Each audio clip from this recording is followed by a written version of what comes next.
Yep, what you just saw was a game that was not only made entirely in Sandbox, but also won a game jam Facepunch hosted back in March of this year. This specific video is shown by Alex, a programmer on the Sandbox development team, opening a fully exported Sandbox game by clicking on the exe file and also showing the folder of the exported files organized and ready to go, just like any other PC game. What's also insane is the game itself shows up on your Steam activity status, which funny enough shows the game's name called Space War.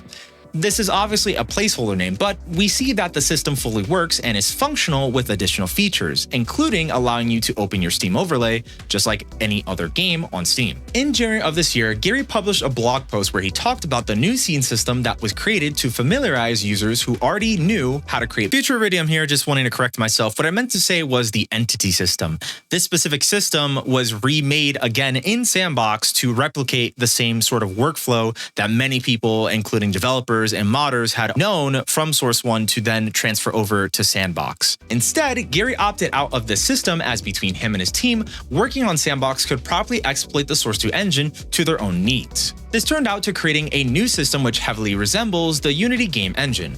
Of course, it makes sense since the Facepunch team has a ton of experience with that engine because of working on updates for Rust. Gary also mentioned that his love of the Source engine and its tools like Hammer was something that Unity sorely misses, which as a result smashes both the familiarity of the Unity engine, which is incredibly popular amongst indie developers and the same type of audience Sandbox is trying to aim for, and also creates the perfect engine to create games in for the next venture. Standalone games have been an interest that Gary really has been wanting to do for quite a bit, also stating, "What I would love to do is let people make games in Sandbox and then export them as standalone games and sell them on Steam. And I don't want any money for that. I don't want any royalties or cut of your earnings. It'd totally be free, it doesn't cost us anything, so we're not going to charge for it." He also mentions that he actually wants to convince the rest of the Facepunch team to utilize the engine so that they can make full games on it and release them while making Gary tons of money to go back into working on the engine again. So Rust 2 should also be on this Facepunch engine, which I'm still going to call it. But that leads up to our last bit of information, which is how would any of this work with Valve? Well, he talked about asking for the permission, and it has been a couple of months since mentioned. But it looks like it's made a significant amount of progress with Alex working on it more recently. Now that we're up to speed, let's get into some newer information about this feature.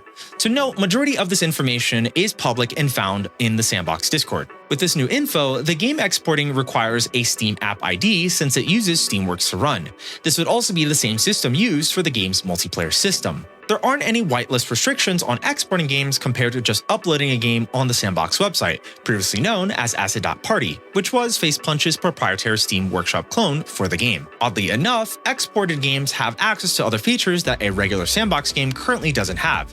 This includes graphical quality settings, display resolution, full screen or windowed mode, and more. Right now, it seems like the exported games multiplayer mode is currently being tested to work properly when exporting games. Now, before you type a comment mentioning it, it's unsure how some of these assets and asset libraries that Facepunch created would work with exporting games. Majority of these assets are currently free to use for testing and creating games on Sandbox, but when exporting, this might be a different story. Eventually, we'll get more of a basic understanding in time with how the system will work on the legality side, as there would be some sort of FAQ page or something for this, which honestly, Facepunch, please create something like this so it'll ease people's mind and also have a perfect guideline of what you can and can't do once this feature would become official, if it does. But as shown in the beginning, this game is entirely created in Sandbox, and while it's not using the base assets and 100% created from original maps, models, animations, and more, it's insane to see that we're getting even more progress on this feature